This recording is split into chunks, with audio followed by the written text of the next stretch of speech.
Hi, everyone, and welcome to Life After College. Tonight's alumni panel features alumni from the College of Arts and Sciences in Maxwell. And we always start these events off by letting you know what we promised you when you attended this meeting or clicked on this meeting. This event features a diverse panel of alumni who have successfully entered the workforce in about the past 3 to 4 years. And we told you to come learn about the different opportunities that exist early in your career, and also maybe gain some insight into how you lay the groundwork for your life as an adult following your undergraduate education. We've got 3 great panelists joining us here tonight. First one I'm going to introduce to you is Renell Aikens. He graduated in 2017 with an economics degree and a minor in African American studies. Today he is an associate category manager for Dollar Tree stores in Chesapeake, Virginia. Formerly, he worked for Macy's Backstage and Family Dollar stores. Welcome, Renell. Next, we have Evanna Ojeda, who graduated in 2018. She graduated with a political science degree and also an international relations degree. She also has a minor in math. Today, she's a Fulbright English teaching scholar for Fulbright Spain. She's in Spain in Autonomia de La Rioja. Formerly, she worked for Teach for America in New York City. Welcome, Evanna.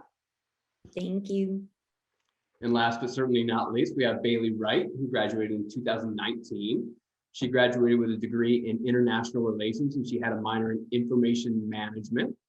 Today, she is the data, privacy, and security paralegal for the Massachusetts Attorney General's office in Boston, Massachusetts. And formerly, she worked for Oracle, also in Massachusetts, right, Baylee? Yes. Awesome. So we've got a good range of people in a lot of different industries here, which I think is always a neat thing because you'll start to see some similarities, you'll see some differences. But I'd love to hear from you guys a little bit more about how you got to where you are today. You graduated from Syracuse University, and you've each had a couple of employers. So how did you do that? Renell, I'll start with you. What happened after you graduated? How did you end up in the position you are today? Yeah, so it's been quite a journey, to say the least. It's been only a few years, but it's been quite a few twists and turns. But when I graduated from Syracuse University, I actually was lucky enough I had lined up kind of a job directly after college. So I was going to, I was lucky enough to kind of be a part of Macy's Backstage. So I was their assistant buyer, and I got through the executive development program. Actually, I should start off in saying that even before I landed kind of the job, I wasn't even aware of what an assistant buyer was, or even that I could use my economics degree for corporate retail and kind of what that entailed. But it was exciting kind of joining the team. And I think that the executive development program that I went through did a great job of kind of just explaining more of the corporate retail kind of landscape and kind of all the different kind of moving parts that make the business kind of run and just jobs and responsibilities. So I was there for about 1.5 years, and it was in New York City, kind of where I was born and raised. So it felt comfortable being home. I was kind of living at home for a portion of it, but then moved out and got my own place when I realized it was really expensive to live in New York. I think I got to a point just in my early career that I felt that I had learned a lot, but I still wanted to do so much more. Being close to home as well was kind of somewhat of a challenge almost for me, just that I was just too comfortable. I really wanted to kind of get out there and explore, and I missed even that, being at Syracuse, I was 5 hours away from home, where right. Now it was kind of half an hour. So that prompted me kind of on a search. I was like, what's that new and next step for me? I loved what I was doing as an assistant buyer. So really helping manage a category as a buyer. You're really responsible for a segment of the business. So when you walk into a retail store, you'll see, anything depending on the store. So if it's more of where I currently work at Dollar Tree, you'll see more consumable goods and other kind of household, other types of products like that, where I was at Macy's, it was more clothing, right? So you're really managing a section of business. So say at Macy's, I was responsible for the luggage portion of the business. So you meet with vendors all across kind of the world and kind of develop these a lot of product development, develop these ideas and what's going to drive the business. You do a lot of kind of data analytics, kind of, you know, analyzing reports, and just listening to the customer truly, and seeing what they respond to and how can you kind of continue the performance and drive the business. So it was something that I was really enjoying at that portion of kind of my career. But again, I wanted to take on more responsibility. Yeah. So I landed at Family Dollar, which was in Chesapeake, Virginia. And kind of where I'm at now as well. So Family Dollar and Dollar Tree are the same store. We're one big company. But what I really loved and kind of, I was really nervous even taking that first step in moving to Chesapeake, Virginia.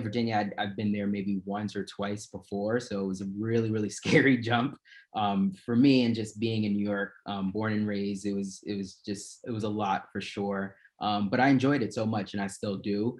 I mean, now I'm kind of managing a $245 million business for Dollar Tree, and I'm only, 3 years out of my career. I'm learning every day, just being challenged and kind of, it's so much of what kind of motivates me. So I'm just happy I made kind of the jump and through kind of the last few years, I've been able to learn so much, and there's been some positive and some negative, but I think that so grateful to be where I'm at now. And I'm excited for the next few years.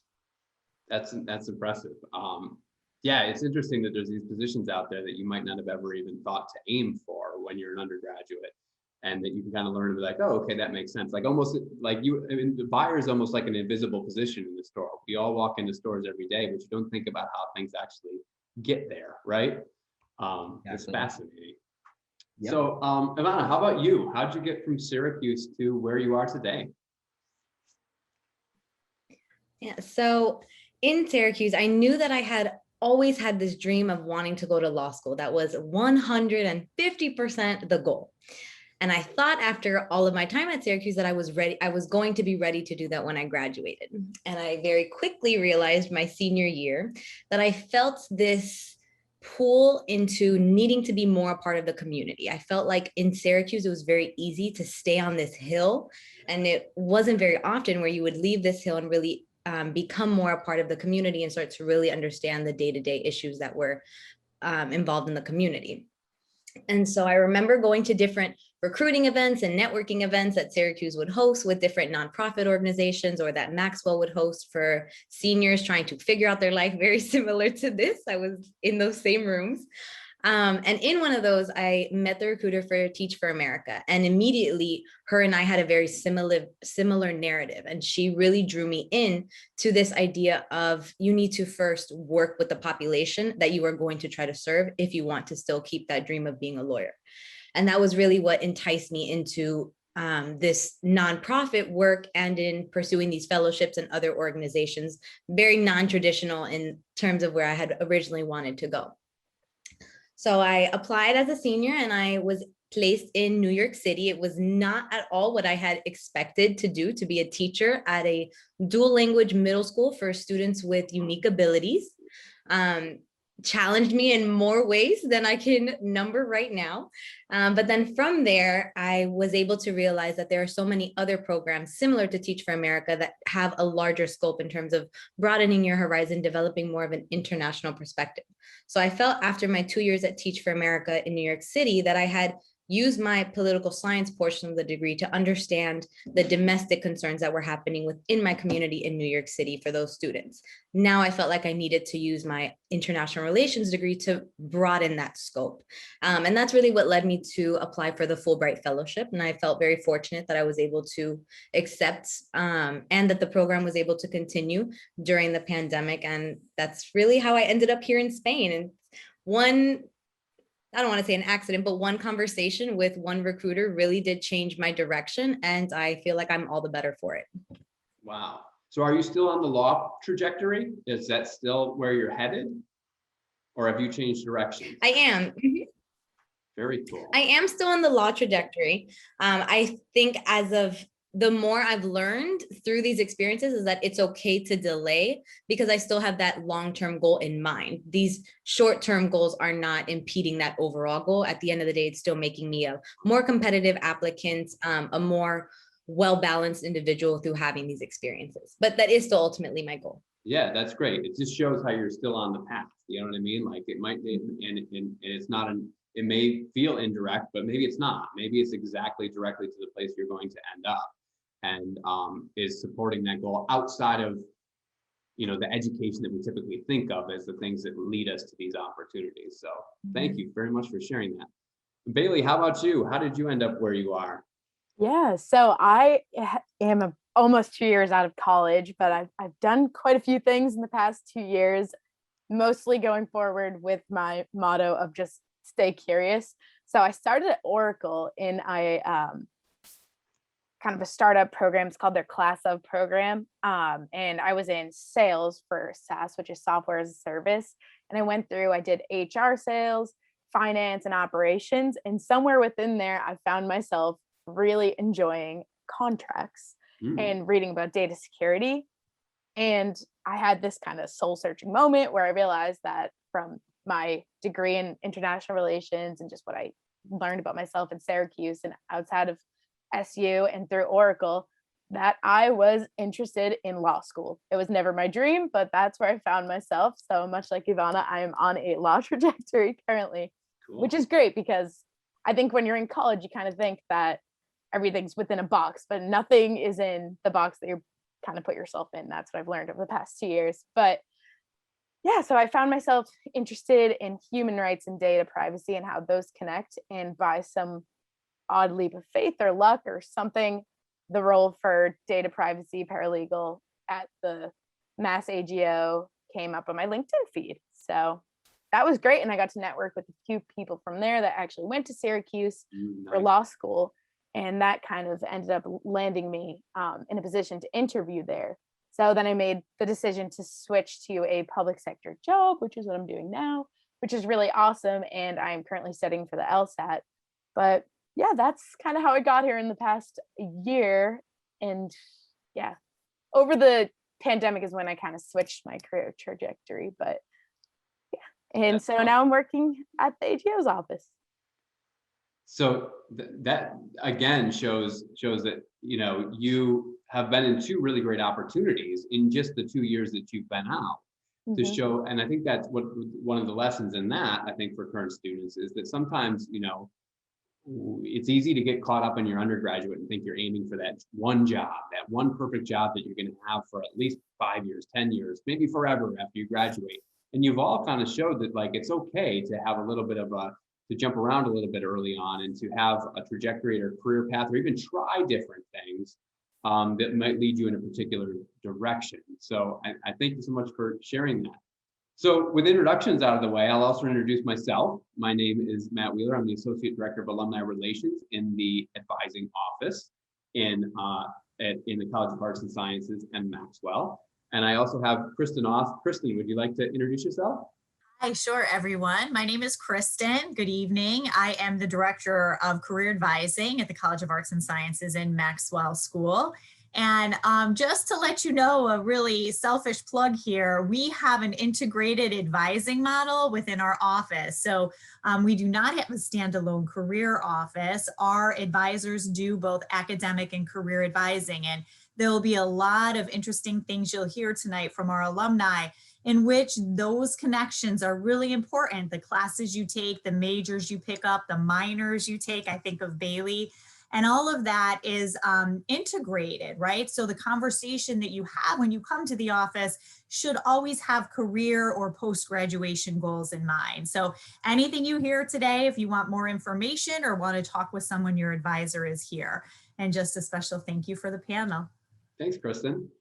So you're all in really great positions now, right? Like, so it's easy to see if you're an undergraduate student, like, wow, poof, you graduated and there's success. But like, did you have these plans in place when you were a senior? How long did it take for you to get kind of connected with these things? And I guess kind of like that leads into the question of like, what could students be doing now, before they graduate to end up in those positions? But there's a lot rolled in there. I think the big question there is like, did you have this all sorted out before you graduated? And if not, how long did it take to get it sorted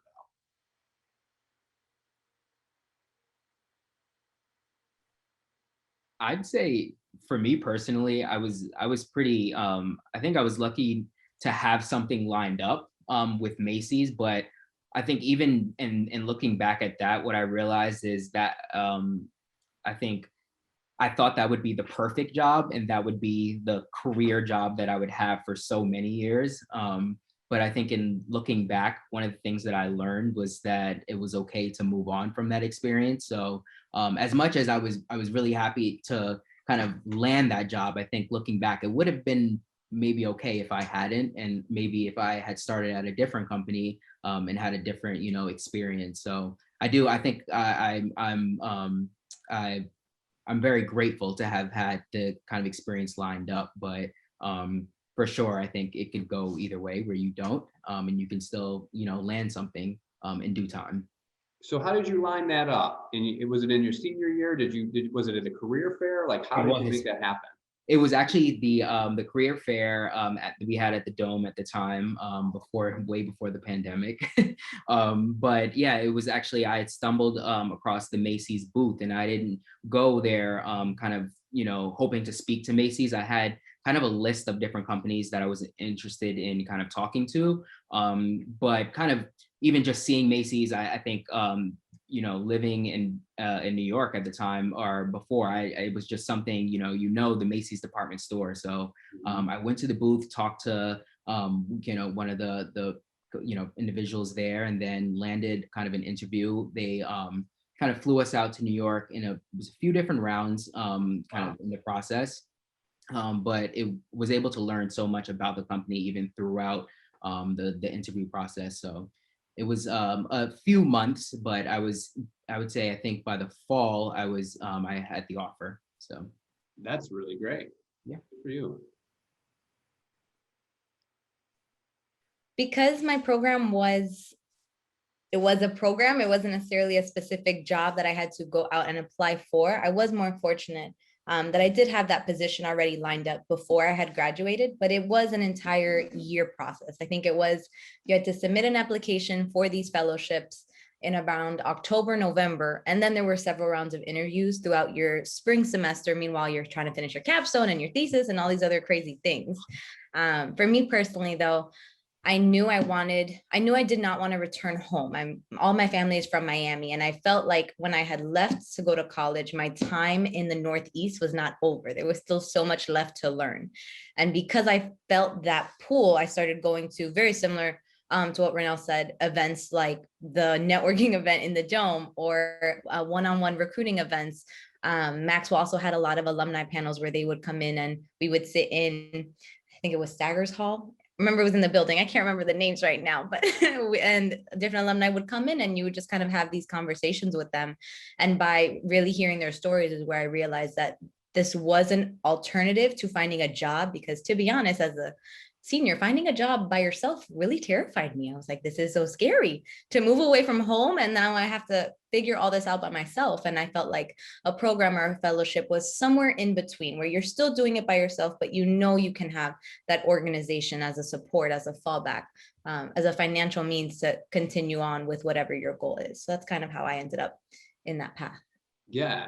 So when you're in a situation like that and you're moving on through a program like that, I mean, most people think like you're moving on into a career, so you collect a paycheck. So then you can pay for an apartment, you can set yourself up. How does it work with something like your situation? So it depends on the program. Some programs do give you a paycheck. Some programs, like the Fulbright Fellowship, is a stipend, but either way, you do get paid. Is it enough? Not always. Like I said, I lived in New York City and I was completing my master's during night school and on the weekends. I had to pick up with my full-time work schedule, my full-time master's schedule. I had 3 additional part-time jobs my first year in the city. And then my second year in the city, I had a 4th additional job because I moved apartments away from roommates to be by myself. And then you pay a little extra because now you pay a lot extra because you're living by yourself in the most expensive place in all of the United States. Yeah. So it is challenging in terms of that way, but it's by no means impossible. I think it's just really being aware of what it is that you want and how you're going to meet that goal. Yeah. Renell, we missed that question with you. Did you have roommates? How did you figure out your living situation right after college? I didn't actually. I was living at home for I would say about 6 months after graduation. So I was able to kind of save some of that, save up. But then I moved out kind of just by myself, and again paid that extra for it. So it definitely and it motivated me to move to Virginia for sure. They let you stay for 6 months before they moved you out, huh? Very generous. When I got home from college, my dad had clippings from the classified section covering my bed. So it was like, take a hint, get out there and get a job. Baylee, how about you? Did you have things lined up before you left, or was it after graduation? Yeah, so I had the Oracle job lined up before I left, but it was kind of an odd situation. So I was like I kept a very abundance mindset about finding a job to try and not stress myself out because I wasn't really sure what I wanted to do. So I was applying to literally like anything, anywhere, but like that piqued my interest that I knew. So yeah, but then Oracle kind of fell into my lap in a way because I worked on campus at a coffee shop, and one of the recruiters just happened to come by, and I got really comfortable kind of talking to like recruiters and networking and whatever. And this is my plug to career services, because with all credit to career services, that's how I kind of knew how to do that. But I just got connected with this recruiter and kind of landed myself in that position. So I had that job secured before winter break, but even once I had that set up, I was still kind of like keeping my networking options open. Like I still kept myself in a place where I let opportunities like come to me, or I stayed curious throughout the whole process, just to again keep that abundance mindset and see kind of where I was falling, I guess. I love that. I love abundance mindset. That's a great term.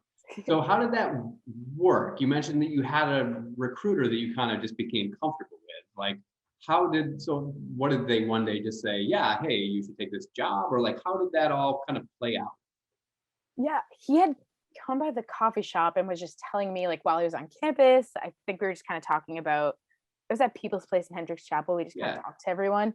So then I got his email and ended up emailing him with my resume. And I was just like, I'm doing like information management. What you were talking about, the cloud and Oracle, I found really interesting. I'd love to talk further.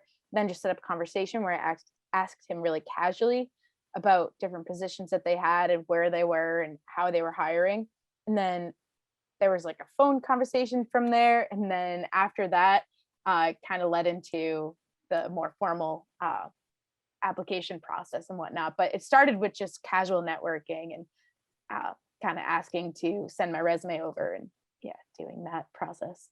I love that, because is a great example of how a lot of networking is really just being able to have a good conversation with somebody and being willing to bring up that you have an interest in working there in a setting. I mean, like in the coffee shop, like you're not standing across from a recruiting table at the career fair necessarily or in an interview. It's those kind of small connections which could never pay off, or they could pay off in a big way. And I think that's a big part of networking that sometimes eludes people, because you feel like, okay, I'm networking, so I have to do this very specific thing. And it's like, ultimately, it's just having that good relationship with somebody that maybe you look like somebody that they might want to work with someday. Mm-hmm.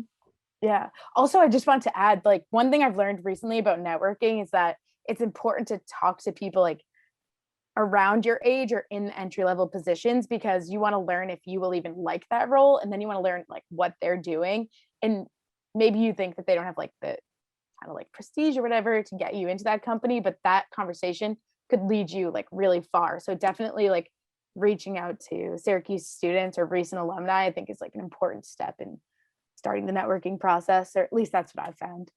I think that's key, because I have a lot of students who come to me and sometimes they'll say, well, I'd much rather talk to somebody who is the CFO at the company, the CEO, or, somebody who's, part owner or something, because they would have the influence to be able to hire me, right? But I think exactly what you said, it's easy to overlook the people who are maybe closer to your level of experience, closer to your level of influence, who can provide that insider information as to how things really work, and might be more willing just to say, like, I can't hire you, but I can walk down the hall and say to the HR director, hey, this is a good person. Maybe you should talk to them before you talk to everybody else in your pile there. And sometimes your peers are the strongest connections in your network. I know they always have been in my career. Yeah. Kristen, do you have a question you want to pose to the panel? I do. I really do. This has been great. And, Renell, with the Macy's Executive Development Program, that's competitive. And Evanna, with Fulbright Scholarship, extremely competitive. And Baylee, your knowledge of networking and really taking advantage of that. I think, Matt and I will say to students, make sure that you go to career fairs and make sure you're aware of programs that are available to you and take advantage of networking opportunities. And I think sometimes students feel a little intimidated by that. They feel like, their perception of themselves maybe is less than what they really are capable of, and it may hold them back. So I was just curious about, your advice to them from recognizing programs that may be advantageous to you and going for it. What would you suggest if someone's a little bit timid about that and maybe doesn't have that confidence initially?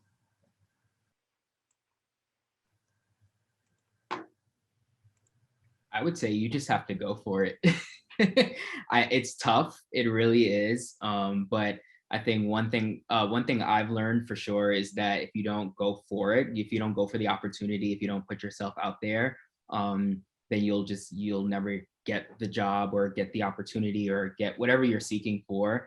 So it can be really scary, but I think that even asking questions is something, I love to do. And I think you can utilize that in kind of discovering the process or within the process. So for example, if I just use, the EDP program, the Executive Development Program that I was able to kind of go through, I was of course scared to kind of apply, and I was unsure of kind of if I would get the position. So I asked a lot of questions. That was to the recruiter, to others that I saw who got the position, who graduated from Syracuse.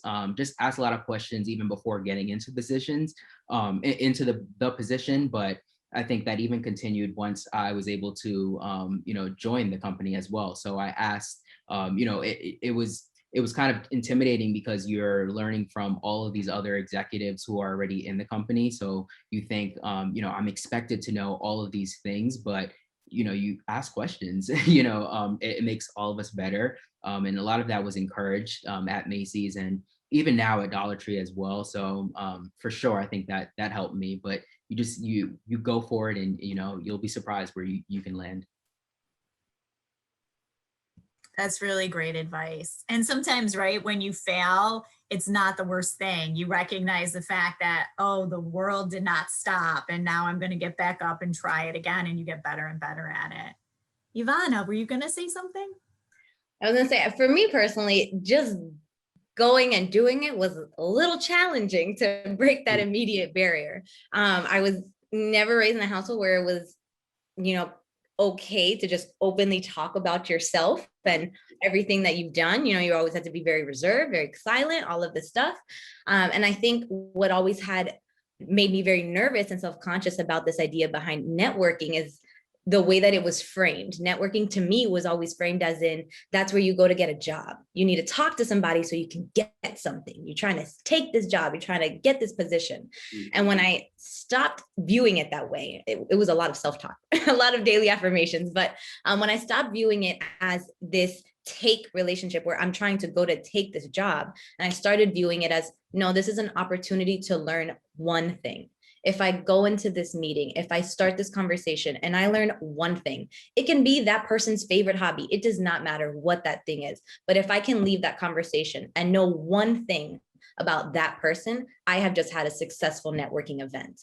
At least in my personal experience, a lot of my success with building relationships with people that have become a network is by just doing that, building a relationship with them as a person, not as a job title, not as a position, not as a corporate leader or a nonprofit leader. It was just by getting to understand their narrative and how they became the person that they are. And I think as soon as that foundation for building a friendship worked and building that respect as two people, then eventually came more of that professional conversation of, actually, I need your support in this resume. I'm actually looking into applying for jobs in this sector. Could you support me in that way? Because now you have that framework and that foundation of mutual respect where you can more confidently have that conversation and make those requests.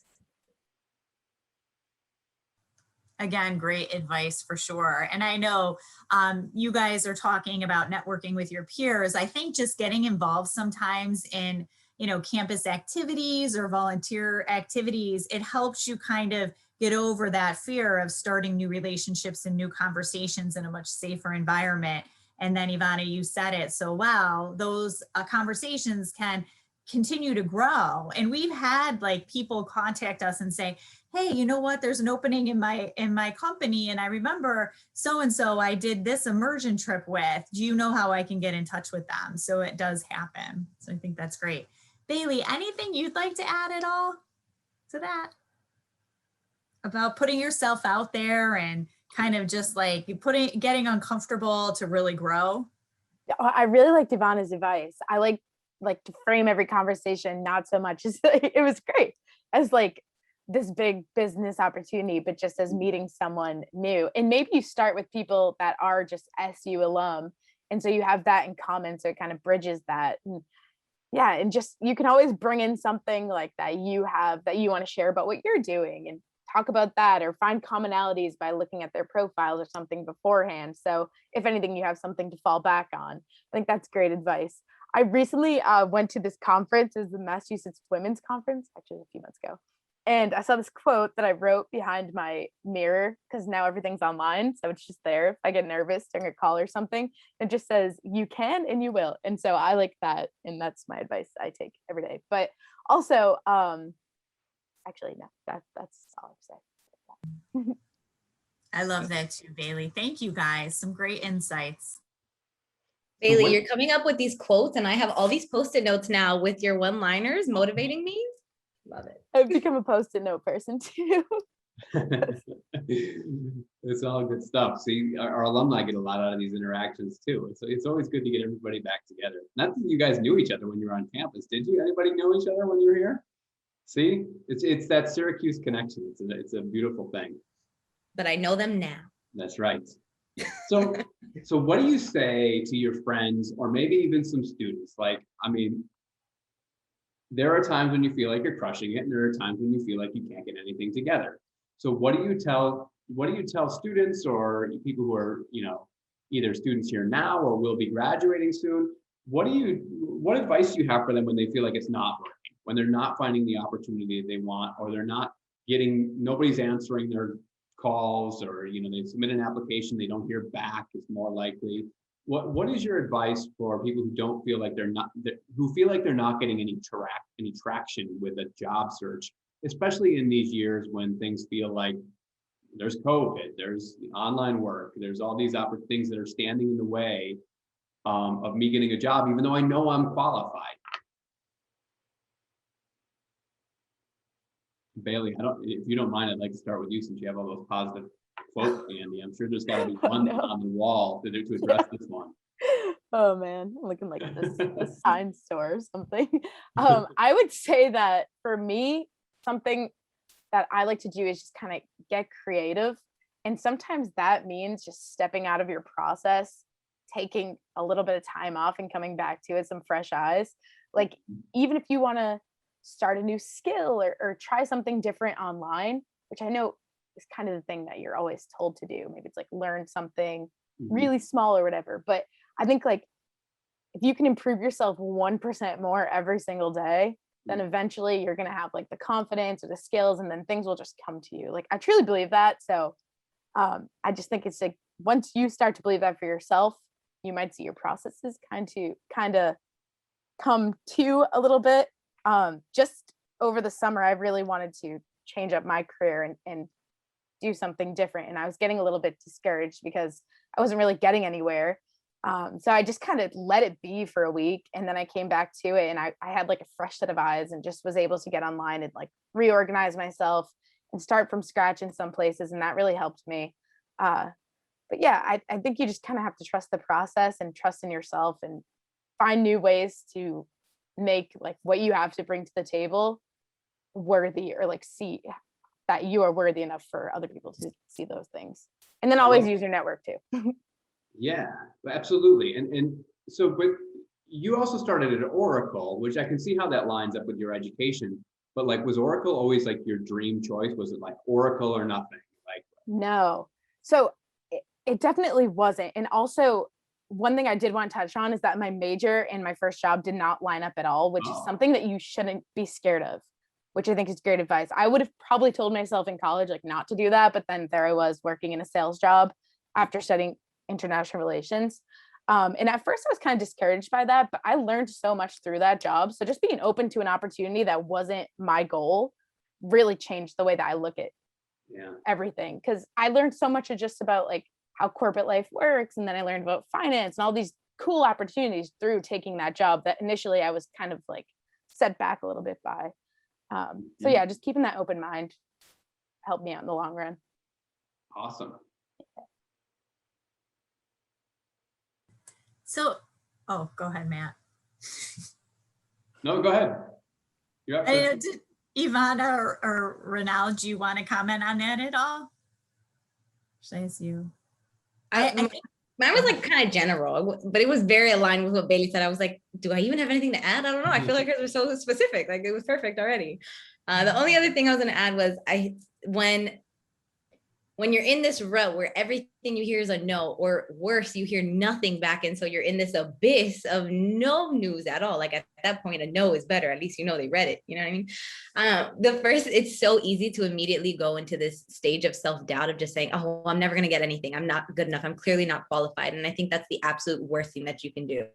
The very first thing that I always do is reflect, yes, but not on my skill set. Reflect on the facts. What did I submit to these applications? Was I haphazardly submitting the same exact resume, or was I crafting this to be different for each of the individual jobs? Was I haphazardly writing this cover letter because I just needed to get it in before the deadline? Or was I actually taking the time to Google more and research more about what this position is and what the company has? Have I gone on my LinkedIn and seen if I have similar connections and actually tried to reach out to somebody? I think it's a lot more reflecting on what are the actions that you've done right now versus saying, well, clearly I'm not good enough. I'm not getting this job. Something's wrong with me. Not at all. Things will come in time. If there's something wrong, it could be with the strategy, but it's not at all with your capabilities. Your capabilities are never the ones in question, I think, in any job.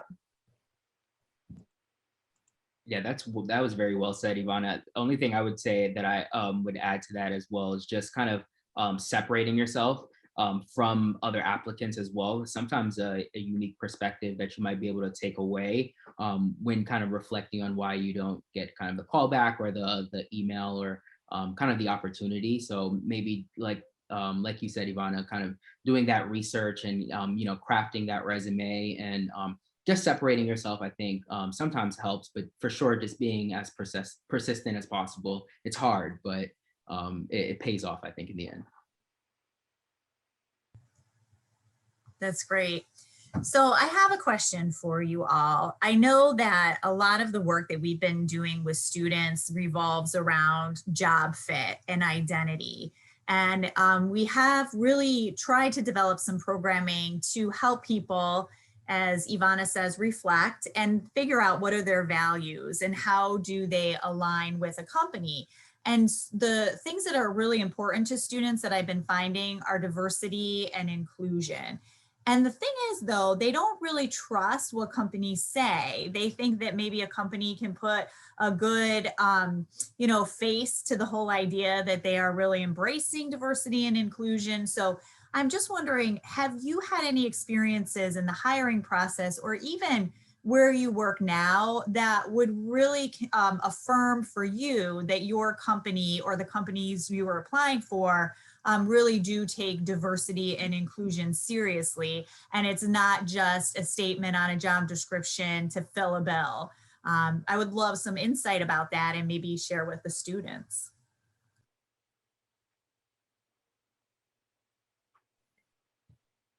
From my own experience, most of the, not most, but a majority of, well, I guess that is most, a majority of the recruiting events that I would go to, or the networking events that I would go to through Syracuse, also always had an element of diversity within them, whether they were for minority students or first generation students, for Hispanics on campus. Those were always the types of events that always piqued my interest when I was on campus. But in terms of figuring that out in the job, or when you're applying for the job, I've been on about 5 or 6 different job interviews, and in 3 out of those 6, the actual interviewer would ask me a question related to diversity and inclusion, whether it was a situation that you had to navigate with a coworker in that question, whether it was understanding of their mission statement and how you put it in action. It was always something related where they, in that interview, would not let me leave until I really had a genuine, thoughtful response about how I would interact in that element. Out of those 6 total, all of them had diversity as one of their values on their website. They all had pictures of diverse people. Their Instagram feeds were all diverse, but only 3 of them actually asked something related to diversity and inclusion. And that to me spoke wonders. The fact that they would pick that out of my resume and they really wanted to point that out before continuing with the interview, that to me was a major sign. I'd say for me, I think in part of the process, I think doing kind of research, I've been able to kind of vet out some of those companies that maybe are, just bluffing and don't actually take kind of action. But I think even something that I've learned as well is that not all companies are quite there yet.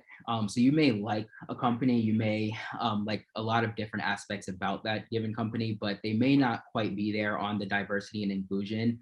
And I think that if anything, the last year or even the last few years have taught us that it's kind of a journey. And I think just to be a part of an organization maybe that's heading there is also important as well. So I think when you're interviewing at other organizations, I think that's also something to be aware of, that maybe a company isn't necessarily there today, but they're taking steps to kind of get there. So I think that's also important. That's something that I've seen as part of my journey and just the companies that I've worked for so far. I don't think anyone has been quite there yet. That's really good insight. Yeah, as long as they have the right trajectory, it might tell you something. I had a question come in from Nada in Q&A that I want to jump over to. I think it's a good question. They said, when I finished my 4-year undergraduate degree, what kind of job am I going to be eligible for, basically? And I think maybe, Kristen, maybe you could weigh in on this also. Where do you find those jobs, those entry-level jobs? How do you know what you're qualified for with only the education piece?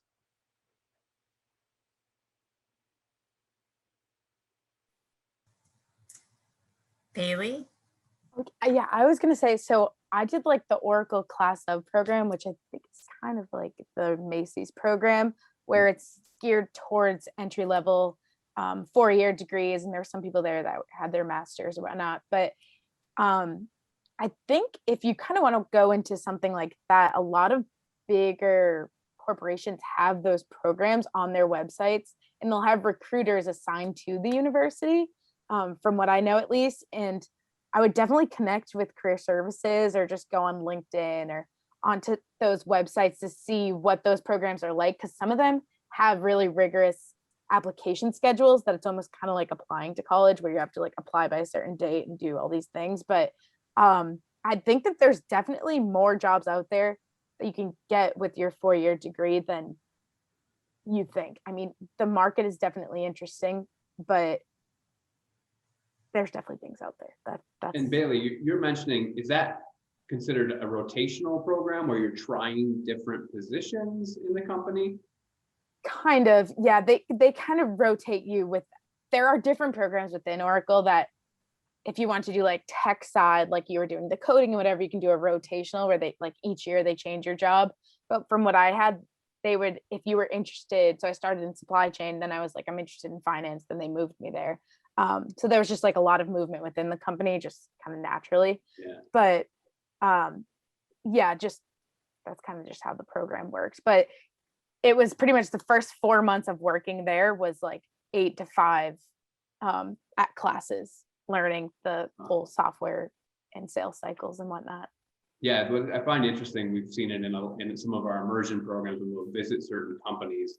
A lot of companies are just like, please just come in with that qualification of having that bachelor's degree, and we'll teach you what you need to know. Oh, So, yeah. Renell, did you have any training at the job when you arrived?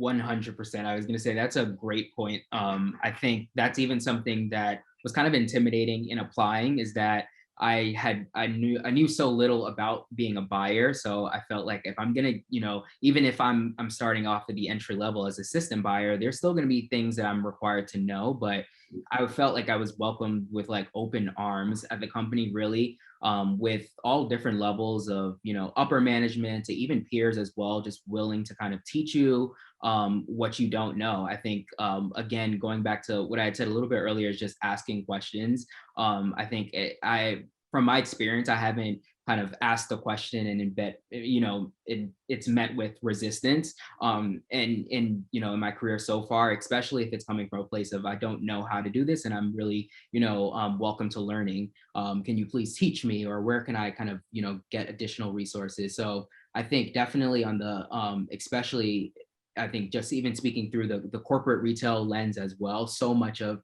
what you learn or what you do is kind of what you learn, through the process, but that spans through, I'm sure, many different careers as well. Yeah, I also think asking questions is a really good tool for networking in general, because it's like, well, what do I say to this person that I'm speaking? And it comes across, if you come across as curious, like, I think that's a really good way to come across, because it shows that you're trying to uncover information and learn more all the time. So I think whenever I'm giving a networking training, curious is one of those big ones that I think makes you really come across in a positive light. Evanna, how about you? You have anything to weigh in on, like, early opportunities in your career? I was going to steal a page from the previous alumni panel, words from Andrew. Don't be afraid of the word assistant. They are typically entry-level jobs. And even though it says that as a title, there is movement that tends to happen rapidly, right? Where data analyst might require on the actual application 2 to 3 years of work experience, data analyst assistant doesn't. And then once you're in the company, within 6 to 12 months, you can move up in that position and in those rankings. So anything with stealing that page from that other alumni panel, anything with the word assistant, anything that is entry level, and then anything that is one step above entry level, 100% is completely at your disposal. Yeah. What that reminded me of is also not being afraid to aim at smaller companies and taking a position where you might have a position that overlaps in a lot of different areas. It would be a really good way to get you up to speed as to how a larger company might work. And sometimes when you work at a larger company, you only get a very narrow sliver of what the experience is. But if you work at a smaller company, you get pulled in all different directions. Like, you can use Photoshop, come over here and help the marketing department today. You know how to use Excel, take a look at my spreadsheet. So there might be opportunities for you to grow quickly in some of the smaller companies as well. So yeah, that was also a good panel. Everybody, you should have come to that panel too. That was really good. I wanted to say, I did put in the chat box, but I did it for Matt only, so I should change that in a second. But I would love to see Syracuse University have on their website these lists of leadership development programs and rotational programs. They don't right now, but Columbia has a really great list. So I just put that, I'll give that link to all of you. But I also want to just promote internships. There are so many companies out there that use internships as a channel for recruiting. So if you go and you intern for a summer or for a semester and they really like you and you really like them, and you find that it could be a place you're interested in working, there may be an offer for you. It just is a strategy that companies use. So there is all of that technology like Handshake and LinkedIn, I think somebody mentioned as well. The alumni network is really important. So also, and you should talk to your advisor about this. What can I do with this major? There are so many employment sites there by program where you would not even have ever heard of those sites, or professional organizations associated with art history, where they have positions that are entry-level positions that are posted on the website. So there's almost like a hidden job search market that we can help you find as well. But I really can't emphasize enough about experiential learning. Not only is it possible pathway to employment, but networking, as you've heard everybody talk about, is so important. And the larger you expand your network, the more opportunities you may have. Yeah, exactly. And the only thing I would add to that is just to explore different areas and follow your natural interests and inclinations and goals and what matters to you in the world. You know, if what matters to you is your favorite television show, okay, well, storytelling must be important to you. Where can you use storytelling? You know, and not shying away from those things that maybe you feel are outside of the direction you should be going in. You know, it's good to explore all those things, especially while you're a student. So, all right, I'm going to end us on one kind of big question. So you've been out there, you know, a minimum of 2 years out there in the real world, right? Like the real world. So what has been maybe that big life lesson that you've learned since you graduated from Syracuse University? What occurred to you that you did not know before you walked across that stage? I know that's a difficult one, so I'll let you guys volunteer when you want to go. I'll go. Go, I've learned that your life does not end after college and that you can change your path at any moment. So yeah, there's opportunities to still find yourself afterwards, and you probably will doubt yourself at times and change your interest completely, but it's just kind of natural. You just got to roll with it. I love that. Keep growing. You can keep going. You're not expected to be fully formed at graduation. Mm-hmm. Great advice. I was gonna say actually just about the same. That was that's same kind of advice. I was surprised on how I was able to kind of move so early in my career to an even better position as well. So I think that just you know, that first job out of college might not be the one that you stick with forever. It might be, but just be open, I think, to the process. But and you know, kind of go through it. Yeah, and an opportunity to prove yourself on the job. You know what I mean? Like you can look at on paper, you can get that first job, and then your qualifications can vault you into another position quickly because you're able to show what you're made of. So exactly. Yeah, that quick opportunity for growth, I think that's key. Movement is never bad. Right. All right, Evanna.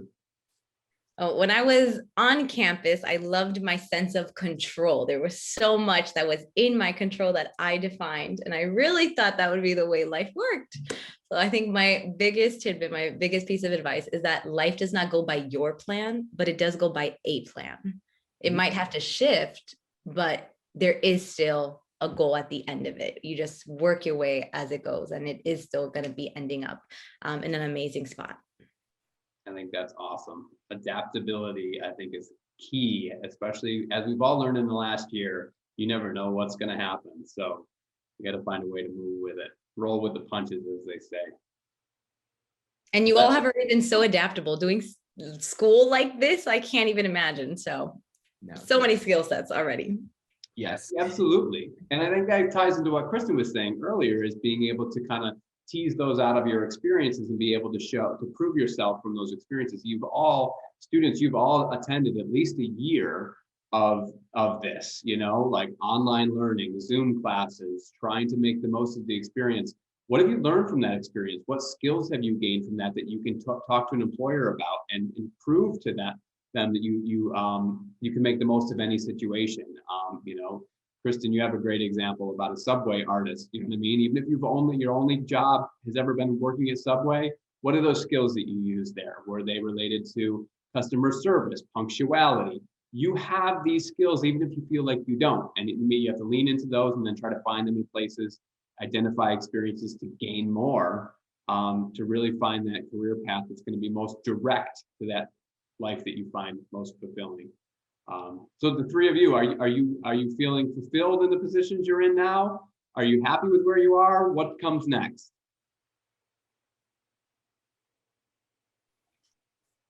Law school applications come next. All right. But there's always backup plans as well, right? There's always this, once you graduate, you always have to have something lined up. So law school applications come first. If not, another year Fulbright comes second. If not, we're going back to the cities and we'll take it as it goes. Life will have a plan. It's gonna work out. Perfect. What's next for you, Baylee? Law school applications and getting more into my work at the Attorney General's office. I've been enjoying it so far, so we'll see where that takes me. That's And awesome. maybe moving to a new city after that. That's the Ooh. goal. That's awesome. How about you, Renell? Yeah, definitely. I think I have some more work to do here in Virginia, but echo those sentiments. I definitely would hopefully see myself in a different city in the coming future, but enjoying kind of the experience here at where I'm at now and enjoying the process. I love to see that you're all in a good place where you are with so many opportunities ahead, and that openness and adaptability that I think is admirable. So I just have to thank the three of you so much for taking time out of your evening and your night, Evanna, to join us and talk to these students. And we're going to share this talk far and wide as well. I think people will start to realize as they get closer to graduation, oh, I could really use some advice from somebody who's done it. So it's so helpful for you to be able to do this. All of these alumni have also offered at one point or another to talk one-on-one with students through our Alumni Connections program. So if you hadn't heard of that yet, go out there and check that out. We promote it quite often. It's a student alumni connections program where you speak directly with an alum over Zoom or a telephone call for an hour and just explore what they do, how they got there, ask any question you want. And I think you can see from this conversation that it's not an intimidating experience. These are people who want to help you. It's not like a job interview. It's like having an additional mentor. And we'll introduce you to as many alumni as we can. We've got over 700 in that program. So I can't thank you guys enough for being part of that and sharing your time and knowledge with us tonight. It means so much to us and our students. So thank you. Thank you for setting this up. Yes, thank you for having us. Of course. All right, all. That's it for tonight. We'll see you again soon. Thank you. Bye, everyone.